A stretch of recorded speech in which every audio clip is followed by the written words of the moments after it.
2월 5일 오늘 말씀의 제목은 대쟁투와 남은 자입니다.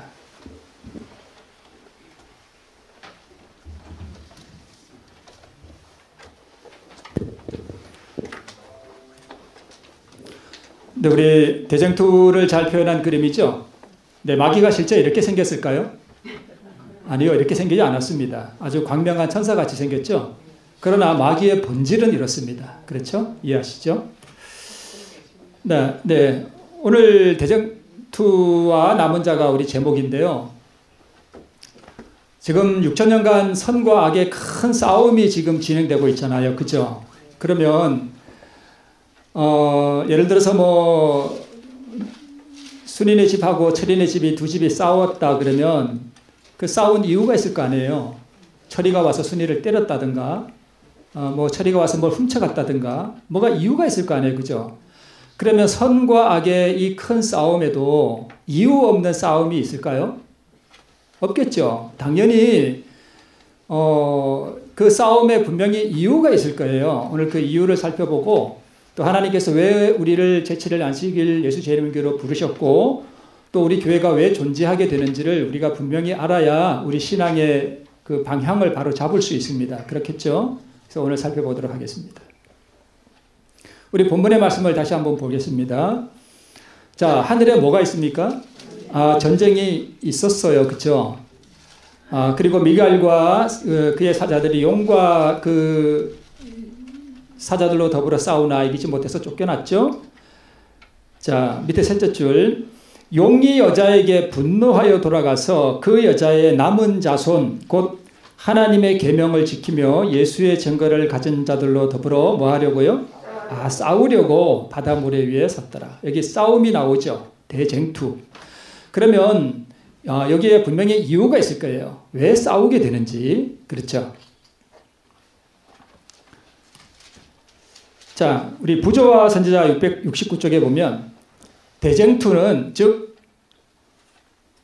이 싸움의 이유는 최초부터 뭐에 관한 것이었다고요? 하나님의 율법에 관한 거예요. 그러니까 뭘 가지고 싸우는 거예요? 율법 가지고 싸우는 거예요. 율법. 그죠? 자, 이렇게 사단이 주장했습니다. 하나님은 뭐하고? 불공평하고, 그분의 율법에는 뭐가 있고? 결함이 있고, 우주의 행복을 위해서는 그 율법을 뭐 해야 된다? 변경시켜야 된다. 그러니까 율법에 뭐가 있다는 거예요? 문제가 있다는 거예요. 그죠? 그래서 그럴 필요가 있다는 것을 증명하려고 애써 왔어요. 지금까지도 애쓰고 있습니다. 그래서 뭘 공격한 거예요? 율법을 공격한 거예요. 그러니까 뭘 놓고 싸우는가 하면 율법을 놓고 싸우는 것입니다. 그러니까 율법을 공격해서 그 율법이 문제가 있고 그것이 변경시켜야 할 필요가 있고 그것에 뭔가 흠이 있는 것이 발견되면 누가 흠이 있는 거예요? 그 율법을 제정한 하나님이 흠이 있는 거예요. 완전한 분이 아니라는 거예요. 그죠? 그러면 누가 하나님이 되는 거예요? 사단이 왕이 되는 거예요. 그래서 율법을 공격하는 것입니다. 하나님의 율법에 대한 전쟁은 하늘에서 시작되었죠. 그리고 그 전쟁은 세상 종말까지 계속 이어질 것입니다. 율법을 놓고 싸우는 것입니다. 그래서 모든 사람은 마지막까지 이제 시험을 받게 될 것입니다. 어느 하나를 선택하도록 요구받을 것인데 사단의 계명과 하나님의 율법 둘 중에 하나를 선택하도록 우리가 요구받을 날이 옵니다. 그래서 대쟁투의 초점은 율법에 관한 전쟁이고 하나님이 불공평하다. 율법에 결함이 있다. 그러므로 율법은 변경할 필요가 있다. 그래서 율법의 제정자의 권위를 엎을 수 있는 방법은 바로 율법을 공격하는 것이었습니다. 네. 자, 여러분 질문을 하나 드릴게요. 사람이 모든 계명을 지키는 것이 가능할까? 가능하다. 불가능하다. 어느 것이 맞는 것 같습니까? 지금 이걸 놓고 싸우는 거거든요. 하나님의 계명을 완전하게 지키는 것이 가능한가? 그러하다. 아니다. 여러분, 우리가 이 문제를 분명히 해야 우리 신앙이 정립을 하게 됩니다. 바로 정답은 1번도 맞고 2번도 맞습니다. 아니 그럼 저보고 어쩌라고요? 자, 우리 뒤에 있는 말씀을 또 계속 볼게요. 자, 이렇게 사단이 주장했습니다. 사단은 사람으로서는 하나님의 계명을 지킬 수 없다고 주장하였다. 또한 우리 자신의 힘으로는 계명을 지킬 수 없다는 것이 뭐다? 사실이에요. 사단의 주장의 일부는 맞대요.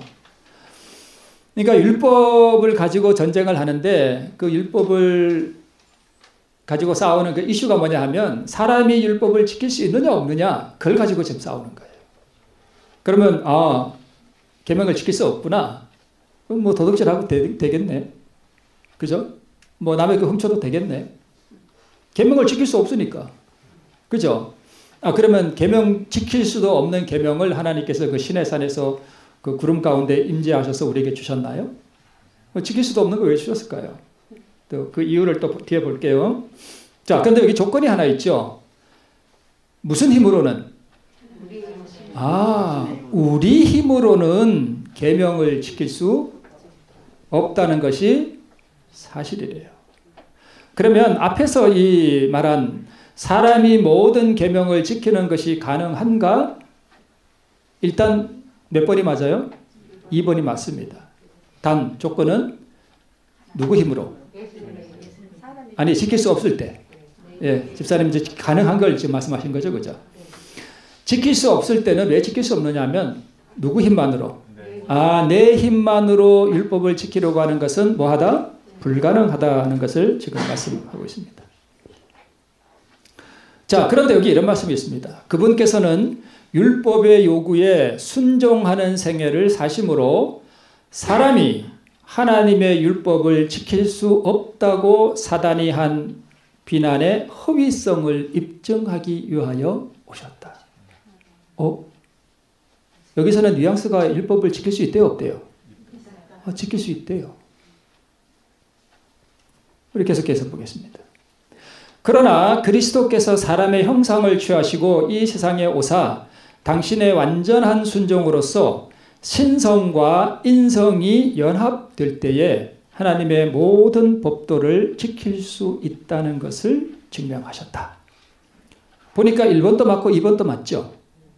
자, 하나님의 모든 계명을 지키는 것이 불가능할 때는 왜 그것이 불가능한가 하면 누구 힘으로? 내 힘으로. 육체만으로 하나님의 율법을 지키려고 하는 것은 가능하다, 불가능하다? 불가능하다. 그러나 하나님의 계명을 우리가 지킬 수 있습니다. 1번도 맞습니다. 그러면 뭐 할 때 율법을 지킬 수 있다는 거예요? 신성과 인성이 뭐 할 때요? 연합할 때. 자, 그러면 우리가 유추해 볼 수 있겠죠. 내가 하나님의 뜻대로 순종하려고 순종하며 살려고 하는데 안 된다. 그러면 뭐가 문제일까요? 내가 신성과 뭐 하지 않았기 때문에요. 연합되지 않았기 때문에요. 문제는 거기에 있다는 것입니다. 자, 그러면 계명을 지킬 수 있는 방법은 여러분 계명을 지켜야 구원받습니까? 이렇게 물으면 질문 자체가 잘못된 거죠, 사실은. 그러나 계명을 지키지 않는 사람이 하늘에 가는 일은 없습니다. 하늘에 가는 모든 사람들은 계명을 뭐 하는 사람들이에요? 지키는 사람들이에요. 그러면 우리가 계명을 지킬 수 있는 방법은 뭐예요? 우리의 인성이 어디에 참여하면 돼요? 신성에 참여하면 된다는 것입니다. 그렇죠? 신성에 참여하면 돼요. 그래서 예수님은 인간이 율법에 순종하는 것이 가능하다는 것을 보여주기 위해 우리는 인성이 신성에 참여하지만 예수님은요, 그걸 보여주기 위해서 신성이 어디에 참여한 거예요? 인성에 참여한 거예요. 그분은 위에서 아래로 내려오셨고 우리는 아래에서 어떻게 해요? 위로 올라가야 된다는 뜻입니다. 그죠? 네.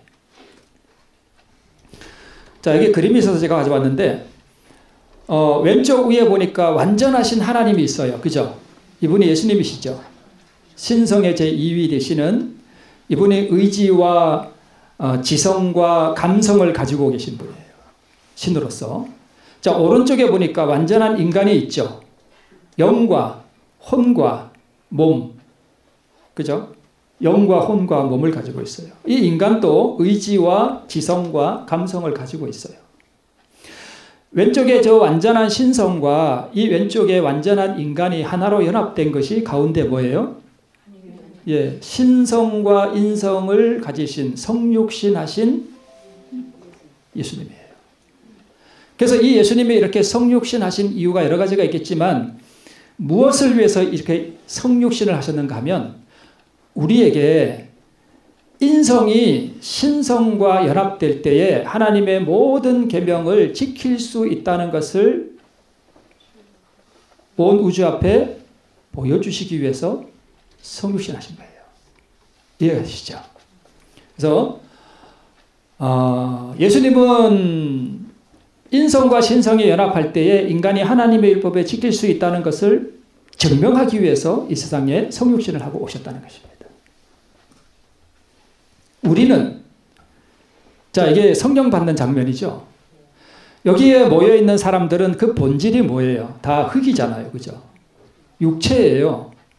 근데 이 육체가 하늘로부터 오는 거룩한 신성의 능력을 지금 덧입는 거죠. 지금 이것은 인성이 어디에 참여하는 거예요? 신성에 참여하는 장면이에요. 그죠? 이렇게 될 때에 이 인성이 신성과 연합되면 뭘 지킬 수 있다? 율법을 지킬 수 있다는 것입니다. 이것이 복음입니다. 그래서 인간이 신성에 참여하면 하나님의 모든 계명에 순종할 수 있습니다. 그래서 인간이 하나님의 모든 계명을 순종할 수 있느냐 하는 이 질문에는 있다도 맞고 없다도 맞습니다. 그러나 근본적으로 우리는 무슨 대답을 해야 되는가 하면 인성이 신성에 연합될 때에는 하나님의 모든 계명에 순종할 수 있다고 믿어야 합니다. 우리가 율법에 순종할 수 없다고 믿으면 그 사람은 율법주의자입니다. 다시 한번 말씀드립니다. 그러나 그리스도께서 사람의 형상을 취하시고 이 세상에 오사 당신의 완전한 순종으로서 신성과 인성이 연합될 때에 하나님의 모든 법도를 지킬 수 있다는 것을 증명하셨습니다. 그래서 여러분 죄와 내가 막 싸워서 이길 수 있을까요? 죄인이 불가능합니다. 그래서 죄와 싸우려 하지 말고 그냥 죄와 싸우려 하지 말라는 게 또 우리가 전혀 죄와 싸울 필요가 없다는 뜻은 아니에요. 좀 중용적인 입장이 필요한데 그러기보다는 우리가 차라리 추구해야 할 것이 무엇이냐 하면 의와 생명과 그리스도를 구하라는 것입니다. 이 구하는 게 왜 구하는가 하면 우리 인성이 어디에 참여하기 위한 시도예요? 신성에 참여하기 위한 시도예요. 그래서 내 심령 안에 그분의 의와 품성이 심어지면 죄가 완전하게 떨어져 나감을 경험하게 됩니다. 이것이 조사심판대 앞에 설 수 있는 경험입니다. 자, 넘어가겠습니다. 그래서 이게 저번에 한번 나왔던 장면이죠. 이 모든 것이 만국에 사모하는 분, 만국의 보배이신 그리스도 안에 다 있습니다. 그래서 그리스도와 그분의 성령을 우리가 철저하게 구하셔야 됩니다. 죄를 바라보고 죄와 싸우려고 하면 실패합니다. 예수님을 바라보고 그분을 내 안에 모시도록 우리가 노력하는 것이 필요하다는 것입니다. 그래서 성령의 충만함을 입는 것이 바로 신성에 참여하는 거예요. 그래서 신성에 참여할 때에 우리는 하나님의 품성을 받는 것입니다. 품성은 내가 개발해야 하는 면도 있지만 근본적으로 이 품성은 하나님께로부터 우리가 받아야 되는 거예요. 그래야만 계명을 순종할 수 있습니다. 그리고 신성에 참여할 때 우리가 하나님의 의를 받아요. 그래서 여러분 성령의 충만함을 입고 그리스도께서 내 심령 안에 거하시는 그러한 경험을 하게 될 때에는 품성과 계명을 순종할 수 있는 품성과 하나님의 의와 그분의 영원한 생명과 이 모든 것이 다 예수님 안에서 한꺼번에 다 받게 되는 것입니다. 지난 시간에도 제가 말씀드렸죠. 자, 그래서 여러분 성경에 이런 말씀이 있어요. 좀 믿기지 않는 말인데 요한복음 10장 34절 35절에 예수께서 가라사대 너희 율법에 기록한 바 내가 너희를 뭐라 하였노라? 신이라 하였노라. 예수님이 우리 보고 우리를 뭐라고 부른대요? 신이라고 부른대요. 여러분 신이세요? 좀 너무 황송한가요? 나 같은 죄인에게 어떻게 신이라고 부르나? 신이라고 부른다니까요, 예수님이. 여기 그렇게 기록되어 있잖아요. 그렇죠? 하나님은요, 우리를 신으로 부른대요. 그런데 여기도 조건이 하나 있습니다. 아니하였느냐? 성경은 폐하지 못하나니 하나님의 말씀을 받은 사람들을 뭐라 하셨거든? 신이라 하셨거든. 조건이 하나 있네요. 그게 뭐예요? 말씀을 받은 사람이에요. 말씀을 받은 사람을 신이라 부른대요.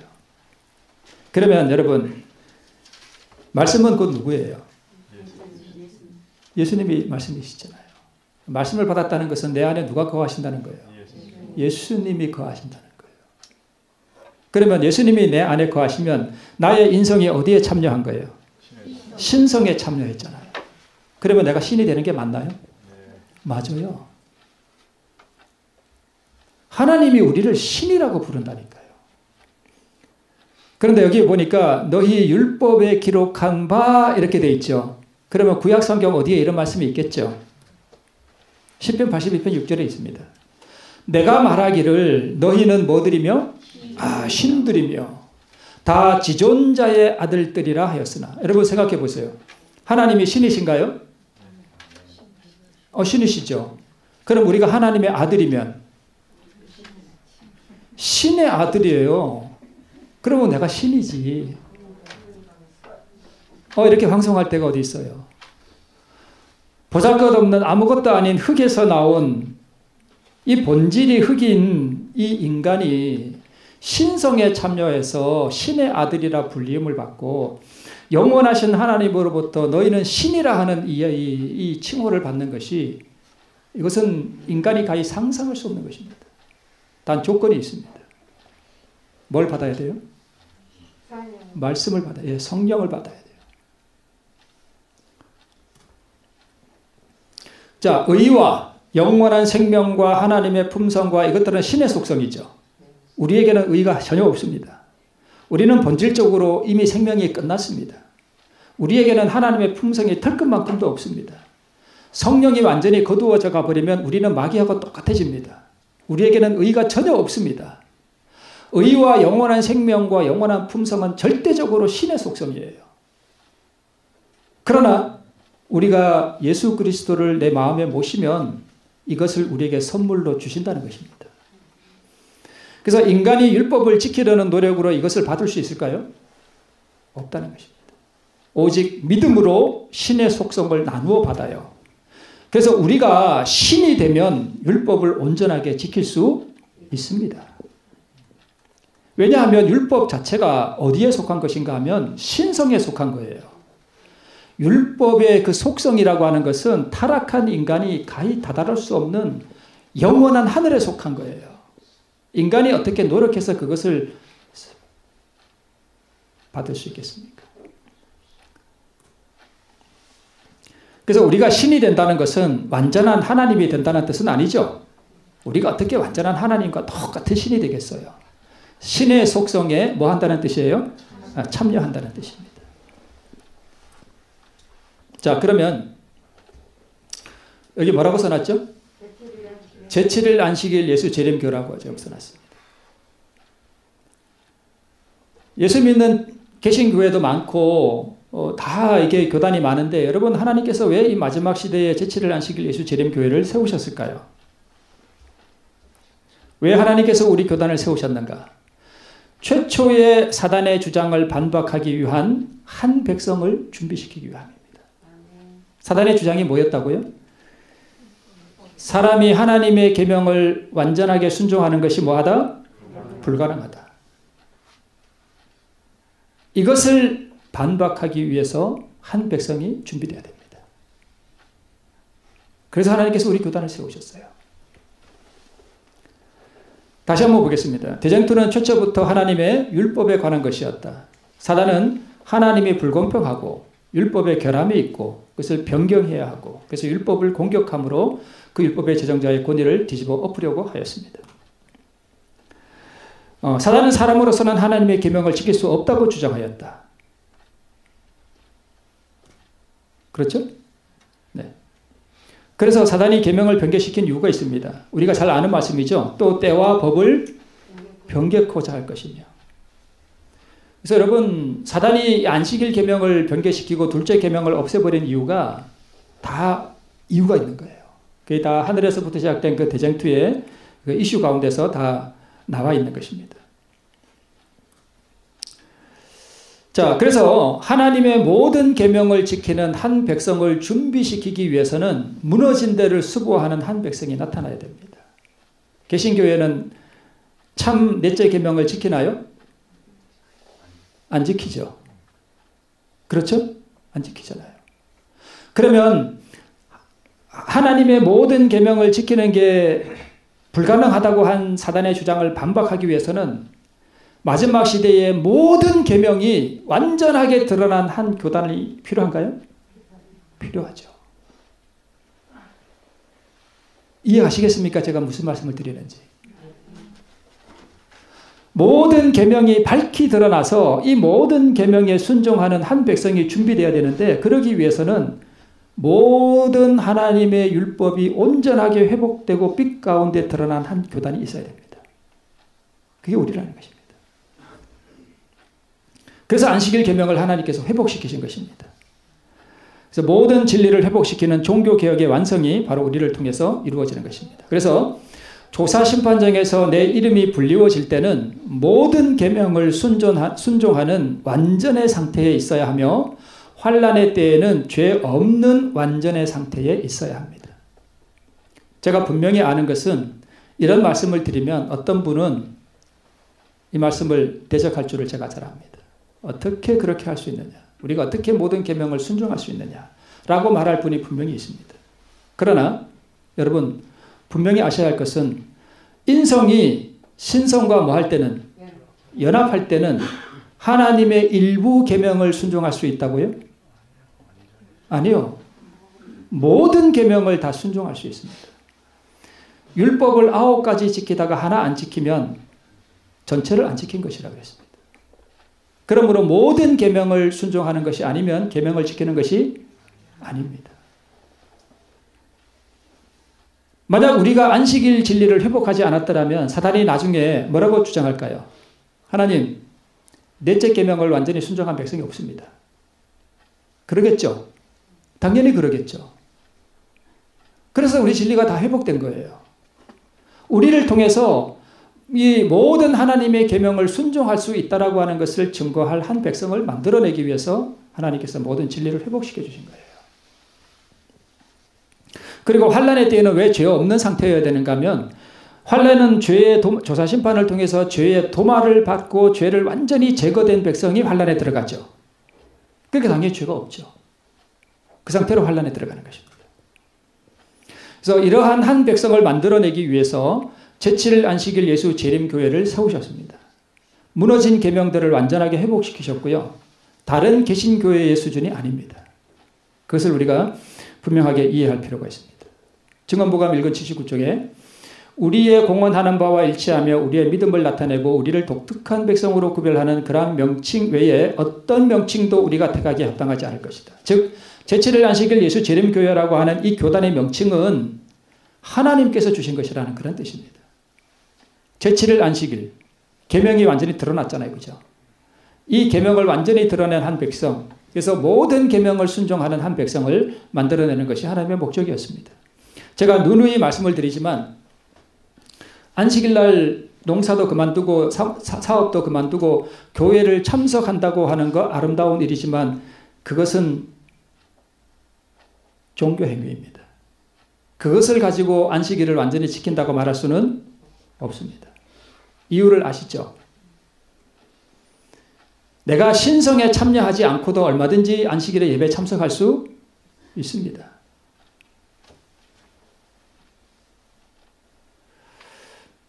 제7일 안식일 예수 재림교라는 명칭은 개신교계에 대한 뚜렷한 뭐다? 책망이다. 그래서 어느 교회 다니세요? 근데 아유 부끄러워가지고 아유 그냥 안식교회 다녀요. 이렇게 하시면 안 돼요. 제7일 안식일 예수 재림교회 다닙니다. 개신교회에 대한 책망이라니까요. 당신들은 왜 계명을 완전히 순종하지 않느냐 하는 것에 대한, 그렇죠? 여기에 하나님을 경배하는 자들과 짐승을 경배하고 그 표를 받는 자들 사이를 구분하는 분계선이 있다라고 말씀하고 있습니다. 자, 보셔요. 대쟁투는 하나님의 계명과 짐승의 요구, 즉 짐승의 계명 사이에서 일어난다. 용이 성도들을 상대로 싸우는 것은, 오늘 본문에 보니까 성도들을 상대로 싸우려고 바닷물 위에 섰잖아요. 용이 성도들을 상대로 싸우는 것은 그들이 십계명을 모두 뭐하기 때문이다. 지키기 때문이다. 오늘 본문에 나오는 용이 싸우는 그 상대는 모든 계명을 뭐하는 사람이에요? 지키는 사람이에요. 완전한 회심을 경험하고 거듭나고 성화의 경험을 통해서 모든 계명을 순종하는 것이 드러난 사람들, 그 사람들과 싸우려고 하는 거예요.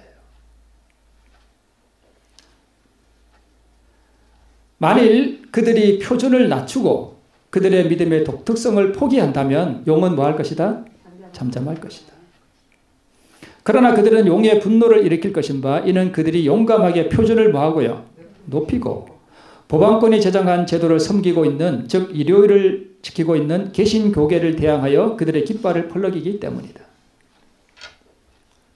그러나 개신교회에 구원받을 사람들이 많죠? 네, 그들도 마지막에 다 선택해야 할 때가 옵니다. 자, 보시면 현재 우리는 조사심판과 죄의 도말과 인침을 받는 그러한 시기에 살고 있습니다. 언젠가는 은혜의 시기가 마치겠죠. 그러면 이 은혜의 시기가 마친다고 하는 것은 구원이 결정된다는 뜻이죠.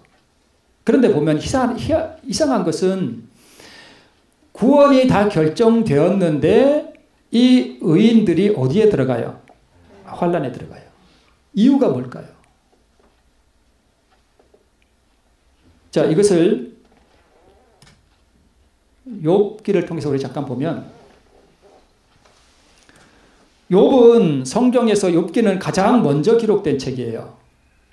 성경에서 가장 먼저 기록된 게 창세기가 아니고 욥기예요. 모세가 광야에서 그 장인의 양을 칠 때 기록한 게 욥기거든요. 근데 이 욥기는 사단이 주는 모든 시험과 모든 재난 가운데서도 계명을 온전하게 순종하는 것이 가능한가 하는, 오늘 우리가 말씀을 나누는 이 대쟁투의 배경을 설명하는 책이 바로 욥기서예요. 어떠한 환난과 고난과 시험이 주어지더라도 하나님께 충성하는 한 백성이 있다는 것을 증명하는 게 욥기서예요. 그래서 이 욥기서는 그 주제가 대쟁투의 배경을 설명해요. 선과 악 사이에 사단이 주는 온갖 시험과 온갖 재난 가운데서도 끝까지 하나님께 충성하는 백성이 존재한다는 것을 보여주는, 그래서 최후의 환난의 경험을 통과하는 의인들은 야곱의 환난의 경험과 함께 누구의 환난의 경험을 하는가 하면 욥의 환난을 경험하게 됩니다. 자, 보세요. 욥기 1장 1절에 이렇게 기록되어 있습니다. 우스 땅에 욥이라 이름하는 사람이 있는데 이 사람은 뭐하고? 순전하고 또 정직하고 하나님을 경외하고 어디에서 떠난 자예요? 악에서 떠난 자예요. 여러분, 상징적으로 이 상태가 어떤 상태인가 하면 죄의 도말을 받은 상태입니다. 상징적으로.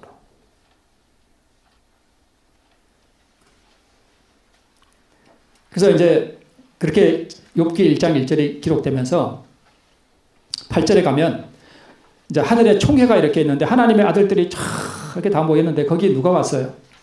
사단이 왔어요. 왜 왔어요? 거기 사단이? 지구 대표로 온 거예요. 왜? 지구를 정복했으니까. 아담은 패배자가 됐어요. 그래서 아담이 가야 할 자리에 누가 참석한 거예요? 사단이 간 것입니다. 네가 어떻게 여기 왔느냐 그랬더니까 내가 땅을 여기저기 두루 다녀왔나이다. 즉 세상의 일 내가 다 지배하고 있습니다. 그래? 내 종 욥을 유하여 보았니? 그와 같이 순전하고 정직하여 하나님을 경외하며 악에서 떠난 자가 세상에 없느니라. 이거 누가 인정하신 거예요? 하나님께서 인정하신 게 욥이에요. 이게 죄의 도마를 받은 사람의 상태입니다. 상징적으로. 그러니까 사단이 뭐라고 주장해요? 까닭 없이 하나님 순종하겠습니까? 하나님께서 복 주시고 다 이렇게 울러 둘러주시니까 그렇죠. 만약 손을 펴서 모든 소유물을 치고 다 뺏어가면 아마 하나님께 충성 안 할 겁니다. 계명 안 지킬 겁니다. 그래서 다 쓸어버렸죠? 충성했습니까? 아, 충성했습니다. 또 두 번째 장자의 총회가 또 있었습니다. 하나님 아들들이 쫙 왔는데 거기 또 누가 왔어요? 사단이 또 갔습니다. 네가 어떻게 왔느냐? 땅에 두루기 두루 돌아다녀 왔습니다. 내 좀 욥을 위하여 보았느냐? 또 반복되죠. 그와 같이 순전하고 정직하여 하나님을 경외하며 악에서 떠난 자가 세상에 없느니라. 그랬더니까 사단이 뭐라 그러냐면 가죽으로 가죽을 바꾸오니 사람이 그 모든 소유물로 자기의 생명을 바꾸올지라. 이제 주의 손을 펴서 그 뼈와 살을 치소서. 그러면 욕하겠습니다. 이렇게 대답합니다. 가죽으로 가죽을 바꾼다는 게 무슨 말인가 하면 이게 상거래 용어에서 유래한 말이에요. 그러니까 가죽으로 가죽을 바꾼다는 것은 사람이 더 가치 있는 것을 지키기 위해 덜 가치가 있는 것을 뭐 시킨다는 거예요? 희생시킨다는 거예요. 그래서 자기 생명이라도 보존하기 위해서 재산 잃어버리는 거 희생시켰다는 거예요. 그래서 그 몸을 쳐봐라. 그러면 이번에는 저주할 거다.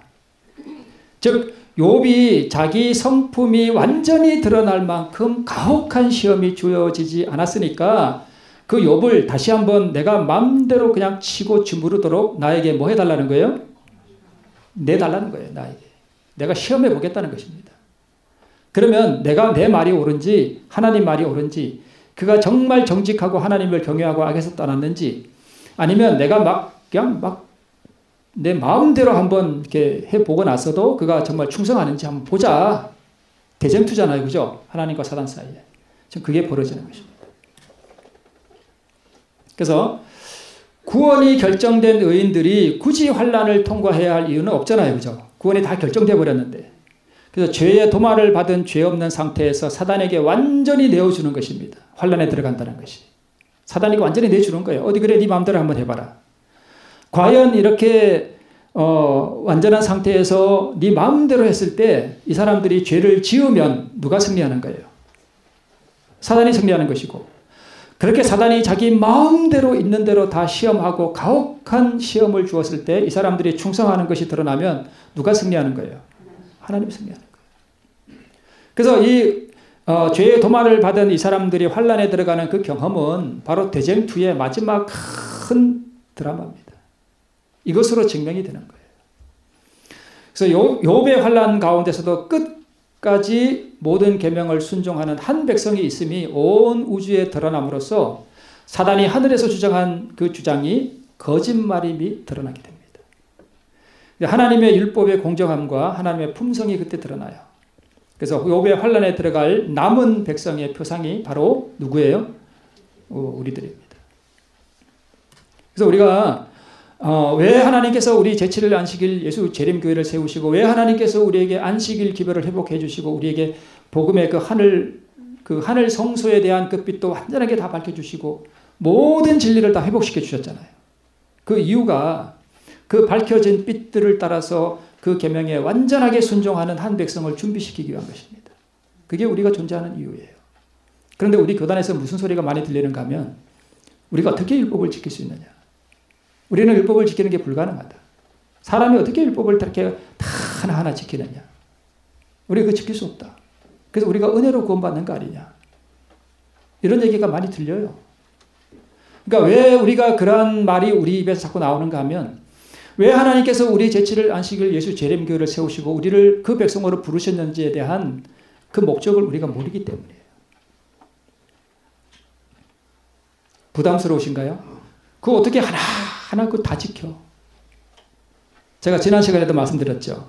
그렇게 생각하시는 분은 무슨 주의자라고요? 율법주의자예요. 내가 지켜야 한다고 생각하기 때문이에요. 아까에도 말씀드렸죠. 내가 그 모든 율법을 지키려고 하면 가능하다, 불가능하다? 불가능합니다.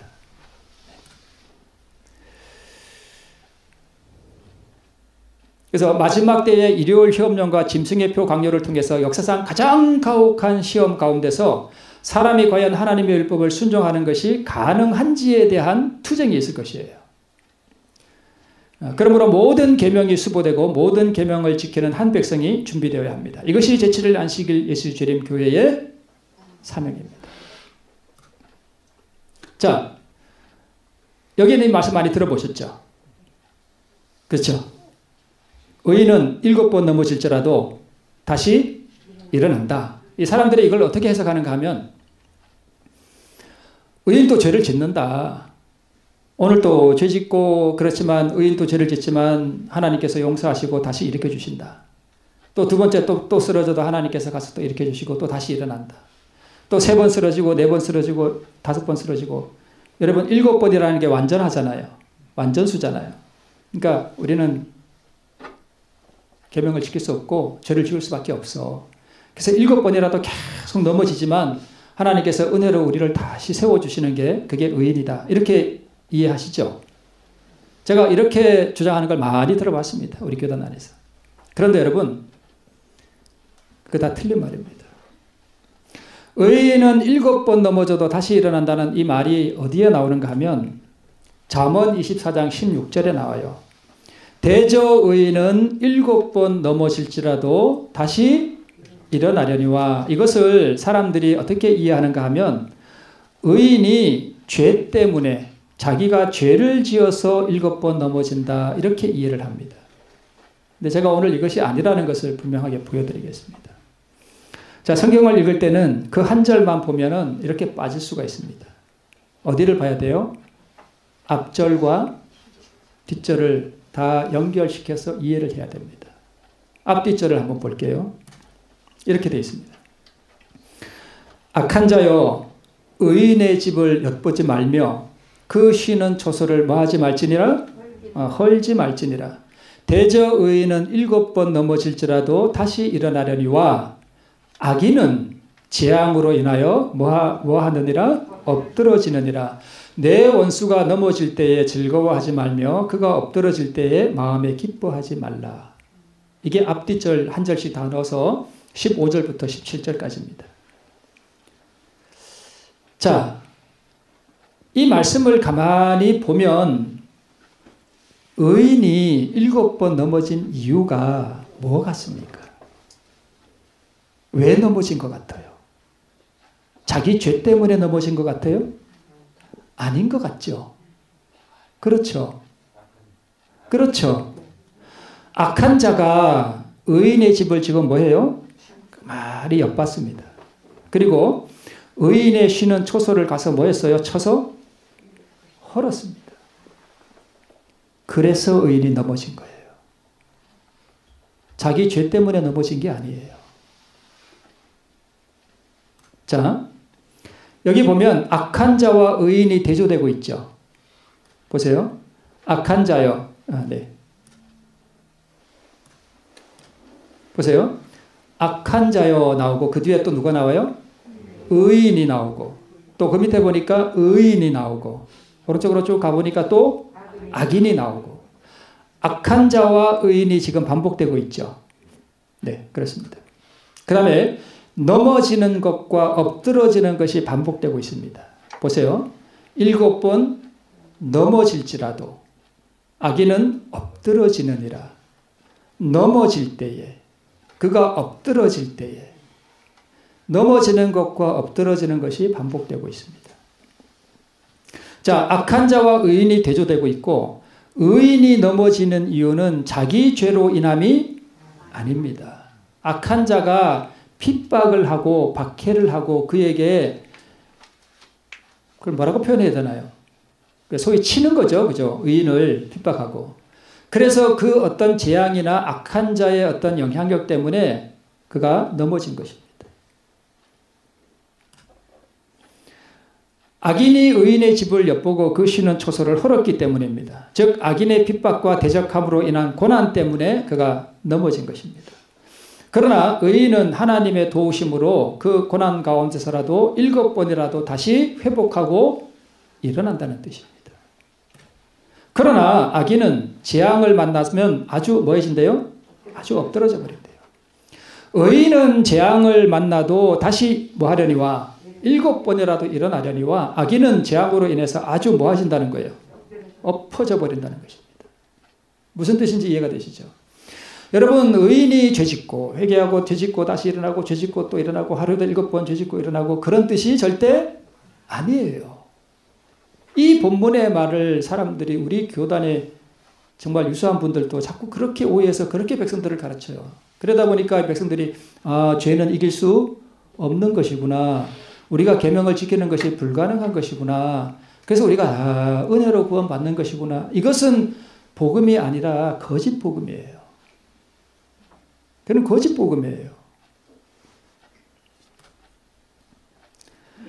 그러므로 의인은 죄로 인해 7번이라도 넘어질 수밖에 없지만 회개하고 다시 일어난다는 것은 다른 복음입니다. 그것은 거짓말이에요. 이 잠언 24장 16절에 있는 말씀은 절대 그런 뜻이 아닙니다. 그래서 여러분, 죄짓고 쓰러지면 이렇게 세워주고 죄짓고 쓰러지면 이렇게 세워주고 하나님이 그렇게 하시나요? 네, 그렇게 해주셔요. 하나님은 사랑이신 분이라 그렇게 해주셔요. 그런 능력도 있어요. 실제로 죄인이 그렇게 하면 그렇게 회복시켜 주시기를 원하셔요. 그게 잘못됐다는 것은 아니에요. 그것은 죄인에게 은혜 베푸시는 하나님의 능력이에요. 그러나 진정한 하나님의 능력은 의인이 죄를 짓지 않도록 지켜주시는 능력이에요. 그게 의인을 지켜주시는 하나님의 능력이에요. 그래서 여러분, 거듭나지 않은 죄인이 죄를 짓지 않으려고 노력하는 것이 나쁘다고 볼 수는 없지만 그 노력은 다 헛수고입니다. 거듭나지 않은 죄인은 죄를 짓지 않으려고 노력해봐야 죄에 집니다. 요 부분은 약간 좀 수정해야 할 부분이기 때문에 나중에 또 제가 한번 더 다른 시간에 언급해 드리겠습니다. 죄인이 죄 짓는 게 자연스러운가요? 저희 옛날 그 오막살이 집에 저 밑에 동생들이 많이 있었거든요. 그 동생들이 방 안에다가 똥을 싸요. 바닥에다 그냥 어린 애기가 똥을 싸버려. 그럼 제가 어떻게 하는지 아세요? 마당에 멍멍이를 부릅니다. 네, 그러면 꼬리를 막 치면서 와요. 문지방 앞에서 얼추 저기 한번 들었다가 이렇게 옵니다. 그러면 그 똥 무더기 거기다 갖다가 놓으면은 냄새 맡고는 퍽퍽 그러고서 다 먹습니다. 그래서 똥개라 그래요. 똥개가 똥을 먹는 게 자연스러운가요? 자연스러운 거예요. 죄인이 죄를 짓는 것은 어쩌면 그건 자연스러운 일이에요. 그러나 의인이 죄를 짓는 것은 지극히 부자연스러운 일입니다. 사람들이 이걸 이해를 잘 못해요. 여러분 보셔요. 죄인이 회개하고 거듭남으로 인해서 제가 뭐 참된 회개나 이런 부분도 나중에 한번 또 다룰게요.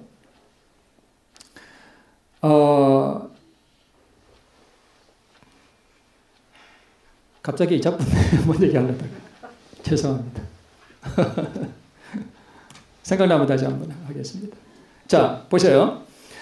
새롭게 하는 대전비. 그리스도 교회의 신자들이 마지막 투쟁의 시기 곧 야곱의 환난의 때에 접근해 갈 때 그들은 그리스도의 장성한 분량으로 뭐 할 것이며 성장할 것이며 크게 성령에 참여한 바 될 것이다. 얘기하려고 그랬구나. 여러분 보세요. 이 죄인이 회개함으로 신성의 능력에 참여하고 그리스도께서 내 마음 가운데 오셔서 그분이 왕으로 임재하시는 하나님의 나라가 내 안에 이루어지면 누가 나를 통치하셔요? 하나님께서 나를 통치하시잖아요. 그러면 하나님이 통치하시는 왕으로 거하시는 그 나라에서 죄를 짓는 것이 자연스러운 거예요? 부자연스러운 거예요? 부자연스러운 거예요. 그렇지 않겠어요? 상식적으로 생각해도 그런 거예요. 왜 죄를 짓는 것이 자연스러운가? 하나님이 거하시지 않기 때문에 자연스러운 거예요. 크게 성령에 참여한 바 될 것이다. 그들을 부흥시키고 강하게 하셔서 보세요. 마지막 투쟁의 시기 야곱의 환난의 때에 해 갈 때에 그리스도의 장성한 분량으로 성장하는 사람이 늘 죄짓고 그런 삶을 살까요? 아닙니다. 이렇게 할수록 마음에 큰 부담이 생긴다면 율법주의자입니다. 그럴지라도 우리가 부담이 아니라 그리스도가 내 안에 오시면 그분이 나를 통하여 그분의 일을 하실 것이라는 그 믿음이 있는 분들은 이런 말씀을 들을 때 오히려 기뻐하셔야 됩니다. 왜냐하면 내가 하는 것이 아니거든요. 그분이 내 안에서 하시는 일이거든요.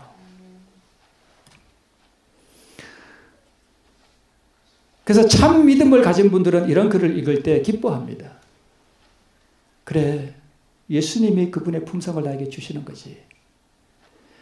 예수님의 품성과 같은 품성이 준비되면 하나님의 모든 계명을 순종하는 상태에 있는 이것이 가능하지. 그래서 하나님의 계명은 무거운 것이 아니라 그랬습니다. 요한 1서 5장 3절에. 하나님의 계명을 지키는 것이 무거운 것이라? 아니요. 무겁지 않다고 그랬어요. 그래서 임금이 손을 보러 들어오는 것은 심판을 표상하는데 그리스도인이라고 자칭하는 사람들이 다 하나님의 제자는 아니라고 되어 있죠. 우리 중요한 말씀 대장투입기 23쪽에 예수님께서는 당신의 아버지의 계명을 뭐 하셨다? 지키셨다. 그러므로 그분에게는 사단이 이용할 수 있는 죄가 전혀 없었다. 그것은 환난의 때에 서게 될 사람들에게 반드시 나타나야 할 상태이다. 어떤 상태예요? 계명을 완전히 지키는 상태와 죄 없는 상태. 제가 아까 한 말이 다 거짓말이에요? 맞는 말이에요? 다 맞는 말이에요. 환난의 때에 서게 될 사람들에게 반드시 나타나야 할 상태가 완전히 계명을 순종하는 상태와 죄가 전혀 없는 상태예요. 우리가 이 상태에 되면 하나님께서 내 안에 죄를 다 도말해 버리시기 때문에 죄가 전혀 없어지는 것은 하나님이 하시니까 가능한 거죠. 그죠? 그리고 계명을 지키는 것도 그분이 내 안에 오시면 그분의 품성을 내게 주시는 것이기 때문에 하나님의 품성을 받으면 그분의 품성의 그 표현인 율법을 지키는 것이 어렵지 않습니다. 어렵다고 생각하지 마셔요. 그러면 율법주의자가 돼요. 우리가 믿음으로 그것을 받으면 그분이 내 안에서 그 일을 하시기 때문에 무거운 것이 아니에요. 가능한 것이에요. 둘째 전사의 기별을 받은 사람들은 어떤 경험을 했습니까? 세상에 대한 애정을 완전하게 다 내버렸고요.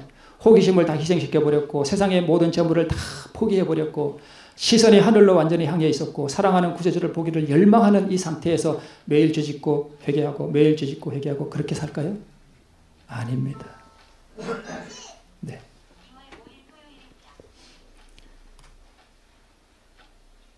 자, 여러분, 복음이 하는 일이 뭐냐 하면 이렇게 여러분 이해하셔야 됩니다. 복음이 우리를 구원해서 하늘에 들어가는 것이 복음이잖아요. 그죠?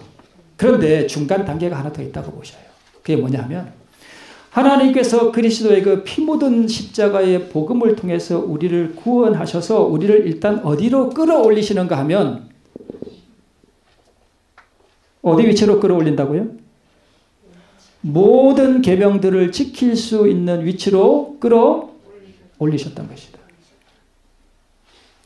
나는 계명을 지키는 게 불가능해. 아무리 해도 안 돼. 그러면 그 사람은 거듭나지 않은 것입니다. 거듭나신 분은 계명을 지키는 것이 어렵지 않습니다. 왜요? 마음속에 뭐가 있으니까?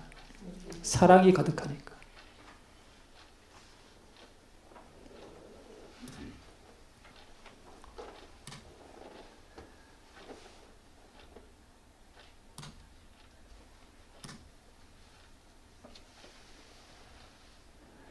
그래서 일요일 협력의 본질은 사단이 자기의 계명 일요일을 강요하고 지상에서 하나님의 계명을 지키는 자에게 자신의 모든 힘을 쏟아부어서 이 시험하고 박해함으로 즉 하나님의 모든 계명을 지키는 것이 불가능하다는 것을 입증하기 위한 최후의 전쟁이 바로 일요일 협력이에요. 모든 생계의 방도를 다 끊어버리고 말할 수 없는 위기 가운데로 몰아가서 하나님의 계명을 지킬 것인가 자기의 계명을 지킬 것인가를 선택하도록 하는 거예요. 여기서 의인들이 승리한다는 사실을 우리 기억했으면 좋겠습니다. 그래서 하늘에서 시작된 대쟁투는 사단이 자기의 소유라고 주장하는 바로 어디에서 결판난다고요? 이 세상에서. 언제요? 마지막 때에. 누구를 통해서요? 남은 자를 통해서. 그 사실을, 그 역사를 이룬다는 것입니다. 부족의 선지자예요. 자, 거기다 맞춰갑니다. 율법은 즉 의로운 생애, 완전한 품성을 요구하지만 인류는 그 요구에 미칠 수 없다. 인류는 하나님의 거룩한 율법의 요구를 충족시킬 수 없다. 우리 힘으로, 그죠? 우리 힘으로 안 된다는 거예요. 밑에 그리스도께서는 그것을 뭐 하고자 하는 모든 자들에게, 받고자 하는 모든 자들에게 값없이 뭘로 주신다? 선물로 주신다. 여러분, 계명을 지키려고 노력하는 것이 꼭 나쁘다고 볼 수는 없지만 계명을 지켜서 의로워지려고 하는 그것을 포기하셔야 됩니다. 내가 이것도 해야 되고 저것도 해야 되고.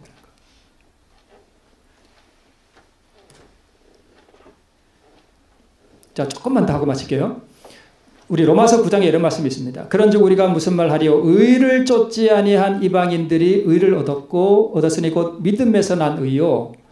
의의 법을 쫓아간 이스라엘은 법에 이르지 못하였으니 어찌 그려하뇨? 이는 저희가 믿음에 의지하지 않고 뭐에 의지함이라?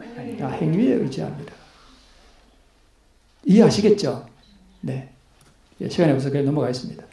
이방인들은 행위에 의지하지 않고 믿음에 의지함으로 의에 이르렀고 이스라엘 사람들은 자기 힘으로 율법을 지켜 의에 이르려고 했기 때문에 실패했다는 것입니다. 그래서 의를 얻으려면 여러분 그 의를 얻고자 하는 갈급한 심령이 있어야 돼요.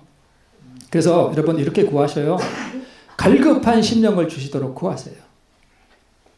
갈급한 심령, 목마른 심령. 이게 가난한 심령이잖아요. 이거를 하나님이 주셔야 돼요, 우리에게. 그래야 간절하게 구하게 됩니다. 이것도 달라고 구하세요. 그리스도 우리의 의를 구하세요. 의를 구하세요.